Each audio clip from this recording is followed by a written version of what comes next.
Sumerian Epics. Epics are heroic tales told in the form of poetry. These are not just fictional literary works, but also reflections of the social and historical events of the times in which they were created. The heroes in these stories are often kings or princes who ruled over their lands. Court poets and musicians would compose these poems to elevate the reputation of these figures. Accompanied by the harp and lyre, they would perform these epics at royal banquets, feasts, and ceremonies. Historically, we knew of the first heroic ages of the Greeks, around 1000 BCE, followed by the Indians a century or two later, and the North Germanic heroic age spanning from the 4th to the 6th century CE. But now a fourth heroic age has been added to this list, representing the earliest known examples, the Sumerian heroic age. What's fascinating is that although these heroic epics were created in vastly different times and places, they share remarkable similarities in both style and technique. Most of these epics were born out of the context of national migrations. In the places where these migrations occurred, we typically find a more civilized native population alongside a politically weakened state. The migrating people gradually infiltrate the local society, often serving as mercenaries. They adopt the military techniques and some cultural aspects of the locals, eventually overpowering the weakened state and forming small city-states or kingdoms. In these new systems, a council often exists to offer advice to kings or lords, but there is little unity between rulers and the ruled. The rulers are both foreign and superior in status. Some heroes of these epics are said to descend from divine ancestry, though they are not worshipped as gods. In these poems, the poets weave together historical and social truths with exaggerated depictions of the hero's strength, dreams, divine interventions, and other fantastical elements. One key feature of epic poetry is the frequent use of repetition, especially in dialogues. None of these ancient epics were written down as they were originally composed, as writing either didn't exist yet or was not advanced enough to record them. In fact, many of these poets may not have known how to write at all. Centuries passed before writing was developed enough to capture these stories. In that time, poets likely altered the epics, adding new sections or extending them. Given that these later epics resemble the Sumerian ones in style and form, and since the Sumerian epics are the oldest, it's likely that all later epics were influenced by them. However, Sumerian epics do have some unique characteristics. Unlike the Babylonians, who combined all their stories into one, the Sumerians wrote their tales separately, each varying in length. In these stories, the characters' psychology and personalities are not deeply explored. The heroes are somewhat interchangeable, their actions and stories often similar, creating a rhythmic and repetitive effect. Unlike in the Indo-European epics, mortal women do not play a significant role, and the characteristic rhyme schemes or repeated lines of those later epics are absent. To date, 9 Sumerian epics have been discovered, ranging in length from 100 to 600 lines. These are Enmerkar and the Lord of Arutta, Enmerkar and Ensujarana, Lugalbanda and Enmerkar, and Lugalbanda the Wandering Hero. The remaining 5 are all about Gilgamesh, Gilgamesh and the Bull of Heaven, Gilgamesh and the Land of the Immortals, Gilgamesh and Enkidu and the Underworld, Gilgamesh, Agga, and the Flood.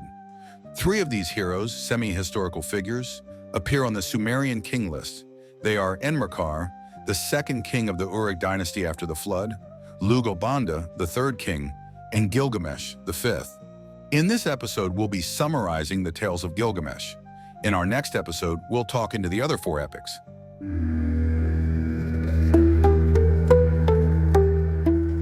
Gilgamesh. The Epic of Gilgamesh was first discovered in its Babylonian version.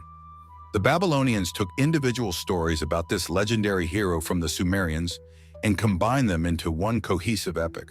Along the way, they undoubtedly added some of their own elements to the story.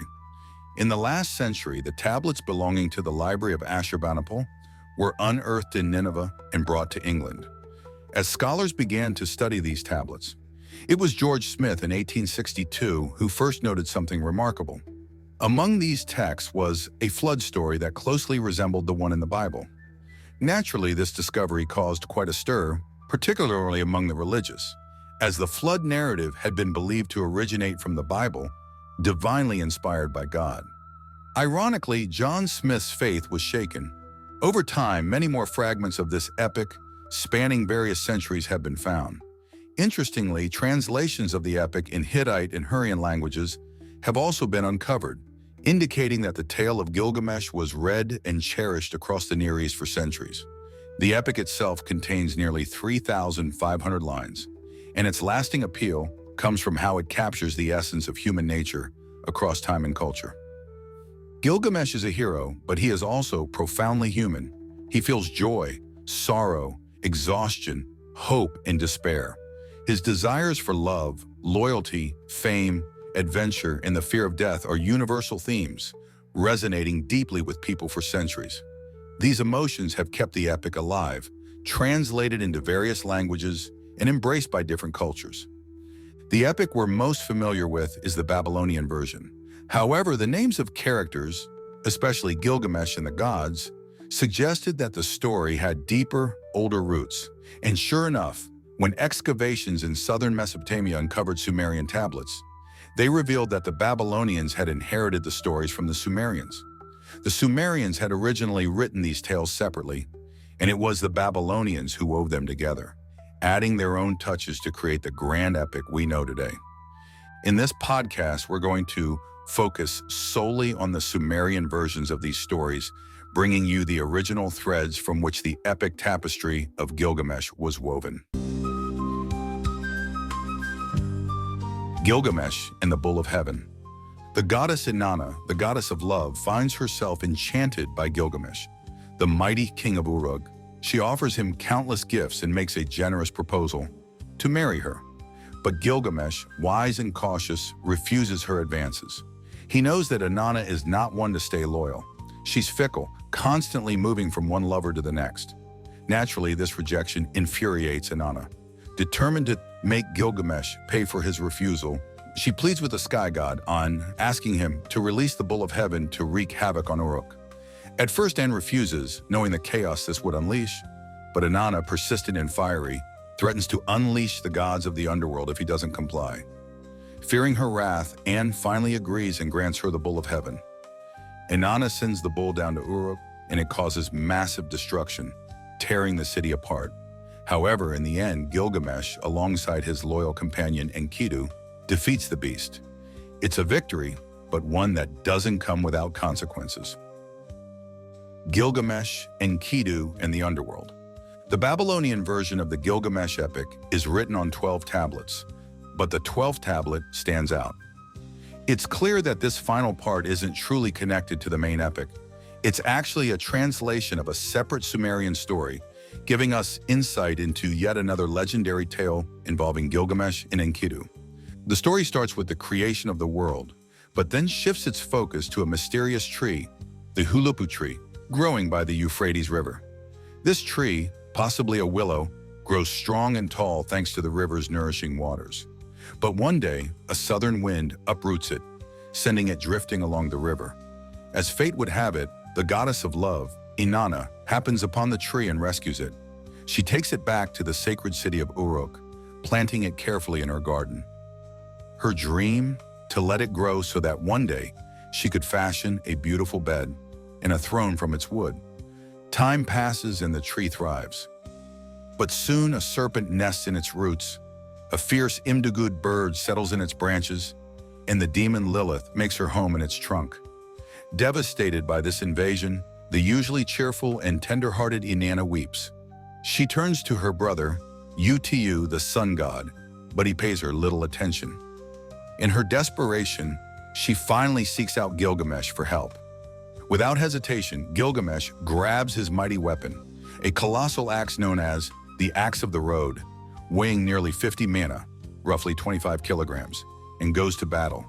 He strikes down the serpent, and the Imdugud bird flees to the mountains with its young.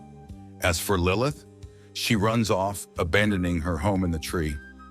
Victorious, Gilgamesh and the men of Uruk chop down the tree and present the wood to Inanna, who can finally craft her bed and throne. Grateful, Inanna gives Gilgamesh a gift in return, a puku, likely a drum, and a miku, perhaps a drumstick, crafted from the tree's branches. But Gilgamesh, perhaps feeling a bit too powerful, begins to disturb the peace in Uruk by using these instruments to call the men of the city to battle, leaving the women without their husbands. In the chaos that follows, the Puku and Miku are lost, falling into the underworld. Determined to recover the instruments, Gilgamesh tries, but to no avail. Heartbroken, he sits by the gate of the underworld, the Ganzir gate, mourning his loss. Enter Enkidu, Gilgamesh's loyal friend and companion. Enkidu volunteers to descend into the underworld to retrieve the lost treasures. But before he goes, Gilgamesh warns him about the dangers of the underworld, specifically not to engage with the eerie cries of its inhabitants, particularly the cries of the goddess who roams the underworld unclothed. Yet Enkidu disregards Gilgamesh's warnings. In doing so, he is trapped in the underworld, unable to return to the land of the living. Desperate to save his friend, Gilgamesh seeks the help of the gods. First, he pleads with Enlil, the king of the gods, but Enlil refuses to intervene. Gilgamesh's next stop is Eridu, where he turns to Enki, the god of wisdom.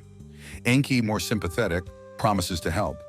Through Enki's intervention, the sun god Utu creates a crack in the earth, allowing Enkidu's shade, or spirit, to emerge.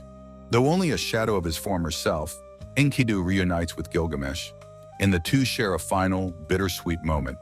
And so the tale of Gilgamesh and Enkidu serves as a reminder of the deep bond between these two legendary figures, and the lengths Gilgamesh would go to save his friend, even from the clutches of the underworld. Let us now quote some excerpts from the original legend text on the tablets. Then we move on to the next Gilgamesh story. Gilgamesh speaks, "O my Puku, O my Miku, my unstoppable, mighty Puku, my unparalleled dancing Miku, once with me in the sacred house, with the holy woman who was like my mother, with the sacred girl, my little sister, who will retrieve my Puku from the underworld, who will bring my Miku back from beneath the earth." Enkidu replies, "My lord, why do you cry? Why is your heart heavy? I will go. I will bring your Puku back from the underworld, and I will retrieve your Meku from the depths." Gilgamesh then warns Enkidu, "If you go down to the underworld, listen to me carefully. I have advice. Heed my words. Do not wear clean clothes so they will not smell you and come after you. Do not anoint yourself with sweet oils, so their scent will not surround you. Do not throw your staff into the underworld, or the shadows will engulf you. Do not carry a stick. Do not wear sandals, and do not shout. Do not kiss your beloved wife. Do not strike the one who angers you, so the cries of the dead won't capture you, or the wails for the woman who stands there, the mother Nenezu who stands bare of holy clothing, with an uncovered sacred chest." But Enkidu, determined, descends into the underworld. "Oh, Father Enlil, my Puku has fallen to the underworld. My Miku has been lost in the depths." Despite Gilgamesh's warnings, Enkidu wears clean clothes. The guardians approach him as enemies. He anoints himself with sweet-smelling oil. The scent draws them in. He throws his staff, and the shadows surround him. He carries a stick, and the shadows close in. He kisses his wife, strikes in anger. The wailing of the dead captures him, and Enkidu is taken by the underworld. He did not fall in battle, nor was he claimed by sickness. The underworld claimed him. Gilgamesh grieves and goes to Nippur alone.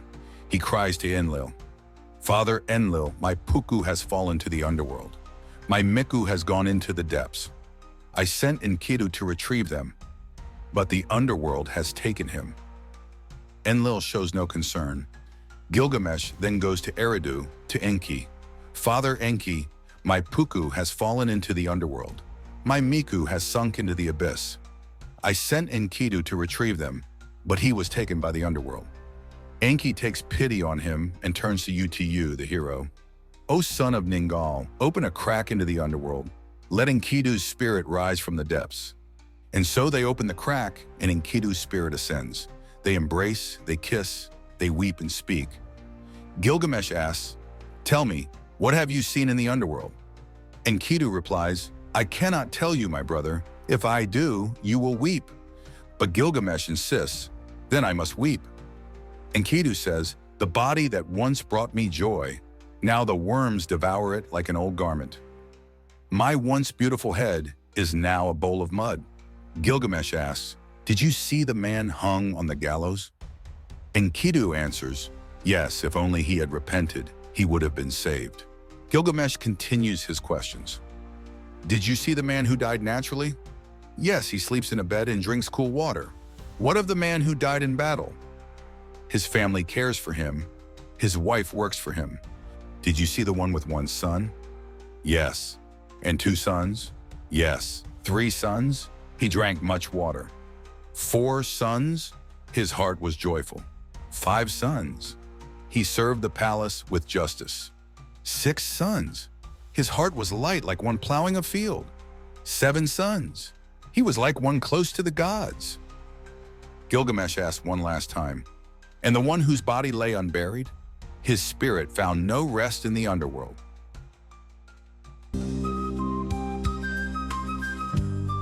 Gilgamesh, Enkidu, and the dragon of the cedar forest. Like all mortals, Gilgamesh feared the day he would die. Faced with the inevitability of his end, he sought to make his name immortal by performing a heroic deed for his people. His plan? To journey to the far-off land known as the Land of Life and slay the dragon that guarded the sacred cedar trees, so he could bring the precious wood back to Uruk. He shared his plan with his loyal companion, Enkidu. Enkidu, ever wise, suggested that they first seek the blessing of the sun god Utu, for the cedar forests were under his protection. Gilgamesh agreed and offered sacrifices, pleading for Utu's aid on their perilous journey. At first, Utu doubted Gilgamesh's ability to undertake such a dangerous mission, but Gilgamesh's determination won him over.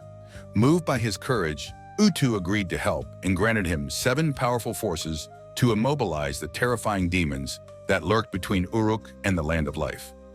With Utu's blessing, Gilgamesh gathered 50 volunteers, brave souls without family or children, who would follow him wherever he went. He armed them all with weapons of bronze and wood, and together they set out on their journey, crossing 7 mighty mountains. After the long and arduous journey, Gilgamesh was struck by a deep, unshakable sleep.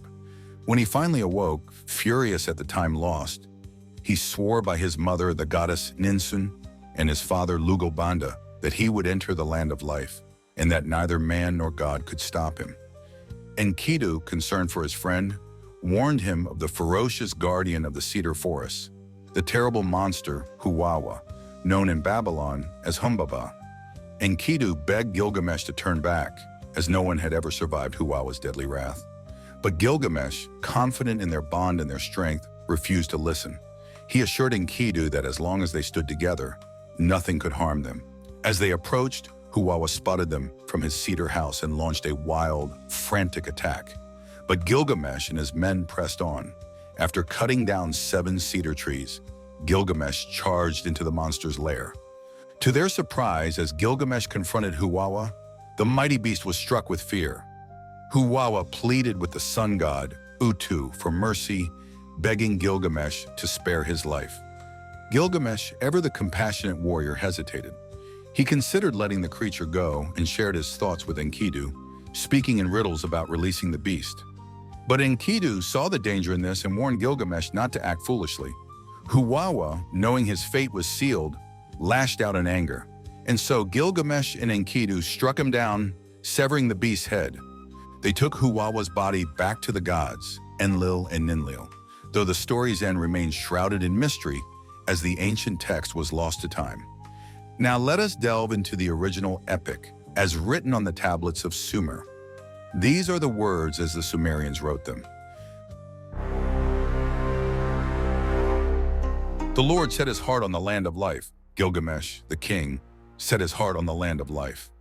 He turned to his servant, Enkidu, and spoke, Enkidu, before our fate, etched in clay, comes for us, I must go to that land. I must raise my name high. Where the gods' names are lifted, there I too must lift my name. Where the gods' names are unknown, I must make their names known. Enkidu responded, My lord, if you wish to go to that land, first inform Utu. Speak to Utu, the great hero. The land is his domain. The cedar land belongs to the mighty Utu. Tell him of your journey. Gilgamesh placed his hands upon a white lamb, pressed a brown lamb close to his chest. Holding a silver staff in hand, he spoke to the sun god, Utu. "O Utu, I must go to the land. Be with me. I must journey to the Cedar land. Walk with me." The sun god Utu asked, "Why do you seek this land?" Gilgamesh answered, "O Utu, hear my plea. In my city, people perish. Hearts are heavy. The people vanish and the heart can no longer bear it. I climbed the wall and saw the corpses drifting in the river. I know that soon it will be my turn. This is the truth. No man, no matter how tall, can reach the heavens. No man, no matter how wide, can cover the earth. Before my fate is sealed in clay, I must go to the land and make my name eternal. Where names are exalted, there I must exalt mine." Utu received his tears as an offering, and like a compassionate man, he pitied him.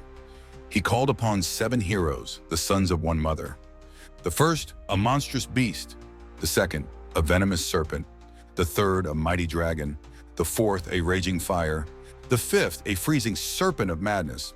It won't. The sixth, a flood that engulfs the land. The seventh, a lightning bolt that never returns. Utu sent these 7 heroes deep into the mountains to aid Gilgamesh. The trees of the forest trembled in joy.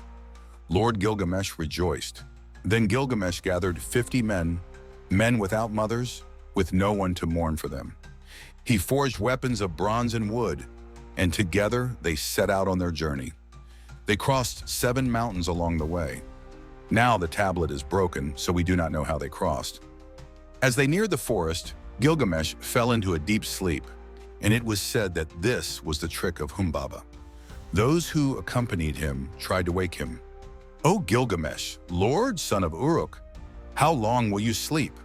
The land is darkening, shadows are creeping over us. Daylight has given way to dusk. The sun god, Utu, has returned to his mother Ningal's breast. O Gilgamesh, how long will you sleep? Do not leave the children of the land, waiting too long at the foot of the mountain." Gilgamesh heard their words and wrapped their words of heroism around him like a garment. He stood upon the sacred earth like a bull, opened his mouth, ground his teeth, and said, "In the name of my mother Ninsun and my father Lugalbanda, I will fight until I have slain him. Whether he be man or god, my steps are set towards the land of life. I will not return home." Loyal Enkidu pleaded with him, "My lord, you do not fear him because you have not seen him. But I have seen him, and I am afraid. His teeth are like those of a dragon. His face is that of a lion. His roar is like the rushing floodwaters of a storm. No one can escape from his grasp. Oh, my lord, go if you must, but I shall return home. I will tell your mother of your courage, so she may laugh, and then I will bring news of your death and plan my return." Those were the words of Enkidu. Gilgamesh replied, "Oh, Enkidu, I know you are afraid, but I need your strength. No matter what, you must stand with me. Without taking this risk, without stepping into this, we will never know where our journey leads. Come now, stand with me, and I will face him."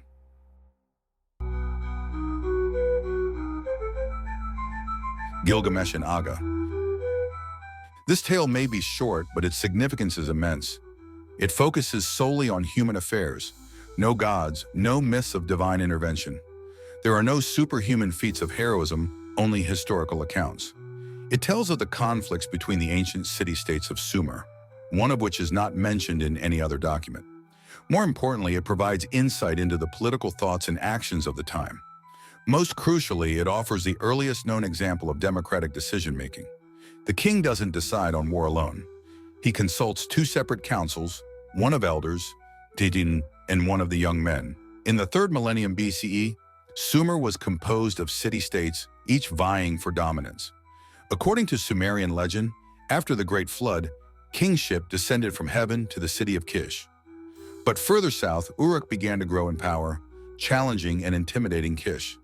Agga, the last king of Kish's first dynasty, sought to prove Kish's superiority by declaring war on Uruk.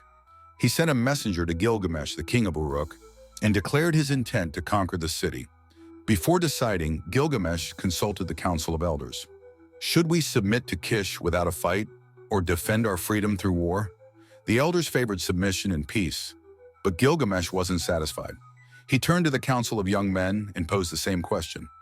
The younger council chose war and freedom over submission. Agga attacked and besieged Uruk, but instead of fighting back with force, Gilgamesh asked, "Is there anyone among you who dares go alone to Agga?" A man named Birhottur volunteered, confident he could persuade Agga to lift the siege. Yet as soon as Birhottur left the city gates, he was captured, beaten, and brought before Agga. While he spoke, another man, Zabardinugga, descended from the city walls. Agga asked Birhottur, "Is this man your king, Gilgamesh?" Birhottur denied it, and so Agga had him tortured. Then Gilgamesh himself descended from the walls to confront Agga. Upon seeing him, Birhottur declared, "This is my king." Agga, impressed by Gilgamesh's presence, immediately lifted the siege. In gratitude, Gilgamesh thanked Agga for his noble gesture. The poem ends with praise for Gilgamesh, emphasizing how even his appearance struck fear into the heart of his enemy. Now let us recite some original verses from the legend, and later transition to the well-known final chapter of Gilgamesh's saga. He set out from Kish, heading towards Gilgamesh in Uruk. Lord Gilgamesh stood before the elders of the city, asking, "Shall we submit to Kish or strike them with the sword?" The council of elders replied, "Let us submit to Kish, let us not strike with the sword." But Gilgamesh, who had fought valiantly for the goddess Inanna, was displeased with the elders' decision. He turned to the young warriors and asked again, "Shall we submit to Kish or strike them with the sword?" The council of young men replied, "Let us not submit to Kish. Let us strike with the sword." Gilgamesh's heart swelled with joy, and his spirit was uplifted by their words. He turned to his ally, Enkidu, and declared, "Put aside the tools of peace, prepare the weapons of war. Let fear and dread fall upon them. When Agga come, my great fear will descend upon him, his judgment will falter, his assembly will scatter."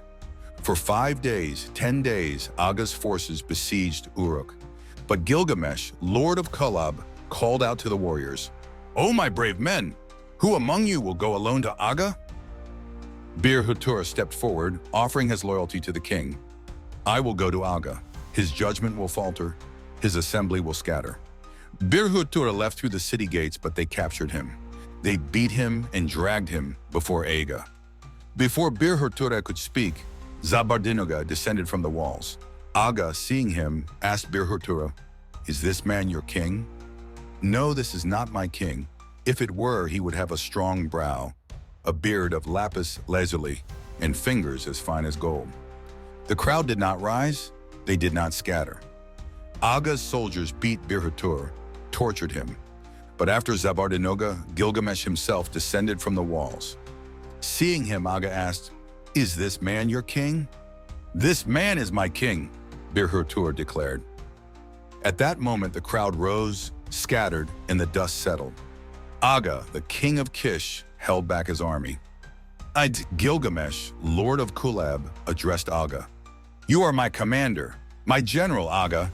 You, like a bird, have filled your granaries. You have given me breath. You have given me life. You have protected the king and the warriors, just as the walls of Uruk rise to the heavens." And so Gilgamesh, lord of Kulab, was praised.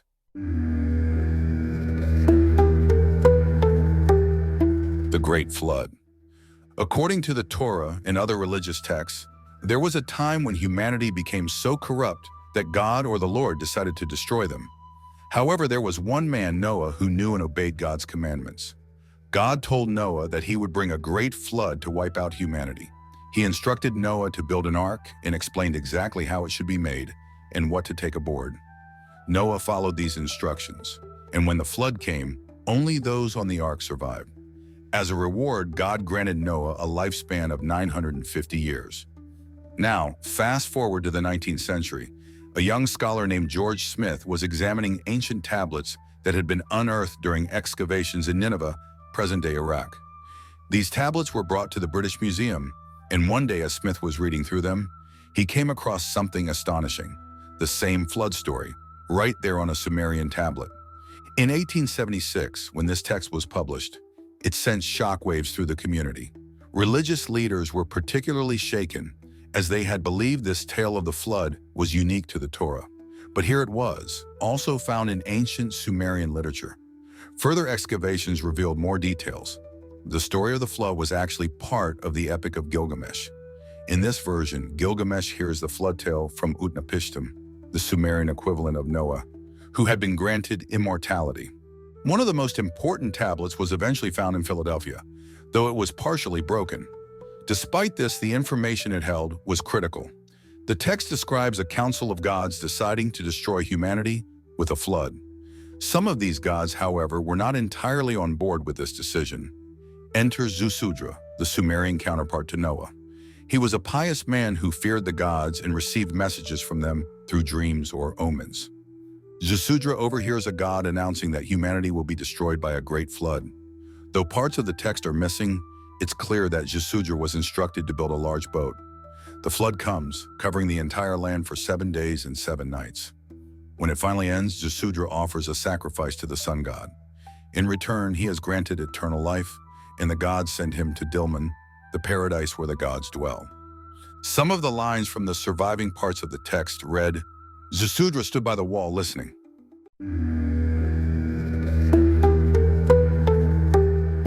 From the wall, I will speak a word to you. Listen to my words. Give ear to what I say. From us, a flood will cover the cult centers, wiping out the seed of humanity. This is the decision of the assembly of the gods, by the command of An and Enlil. And then the flood begins. All the winds and storms attacked at once. The flood swept over the cult centers. For 7 days and 7 nights, the flood covered the land. The massive boat crashed into the great waters. The sun god appeared, casting rays of light on the earth. Ziggurats opened a window in the boat. The hero Utu let his rays into the boat. Ziggurats, the king, threw himself before the sun god. The king sacrificed an ox. He sacrificed a sheep. Ziggurats threw himself before An and Enlil. An and Enlil blessed Ziggurats. They granted him eternal life like a god. They brought down the breath of immortality for him. And then they placed Ziggurats, the king who had saved the seed of humanity and plants, in the land of crossing, in the paradise of Dilmun, where the sun rises. Unfortunately, the rest of the tablet is missing. We can only hope that one day, another piece of this ancient puzzle will be found. There are also 2 other Sumerian poems that detail the devastation caused by the flood, showing that this event was deeply embedded in their culture. One poem describes the chaos brought by the storm. After the wind brought rain, after all the built walls were broken, after the raging storm brought rain, after a man stood against another man, after grain was planted and ripened, after the storm said, I will bring rain, after it said, I will pour rain on the built walls, the flood said, I will sweep away everything. Heaven gave the command, and earth brought forth the Numan plant. Another semi-historical text covers events from the founding of the city of Lagash to the reign of Gudea around 2150 BCE, with a section on the flood.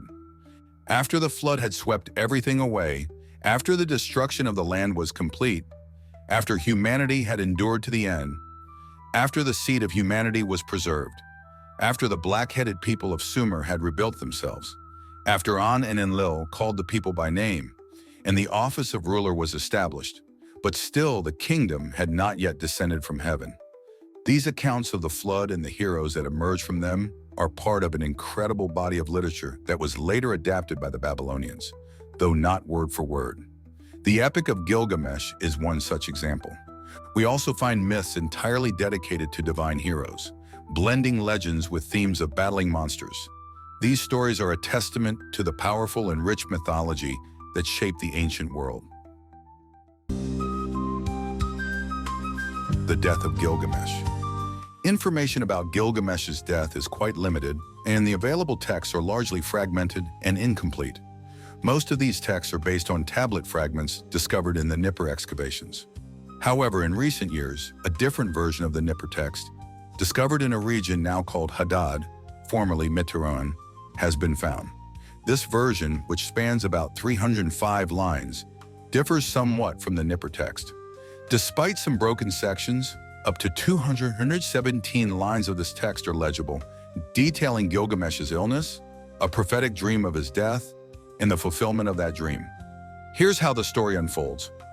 Gilgamesh has been ill for 6 days, and this once mighty king, renowned for his great deeds, can no longer move. His illness is attributed to a demon named Namtar. During this time, Gilgamesh dreams of a divine assembly where the gods Enlil, An, and Enki express their sorrow over his impending death. Despite Gilgamesh's many heroic deeds and his mother being a goddess, the gods cannot grant him immortality. Immortality was only granted to Yasudra after the flood. Even though Gilgamesh's mother is the goddess Ninsun, immortality remains out of reach. However, the god of wisdom, Enki, offers a solution. Gilgamesh will become a respected figure in the underworld, like the deities Ningishita and Dernusi. Many will visit him there. The underworld is not as grim as it seems. His loved ones, relatives, and friends will be there, and those he leaves behind will honor him with respect. Upon waking, Gilgamesh is struck with great fear at the realization of his dream's truth.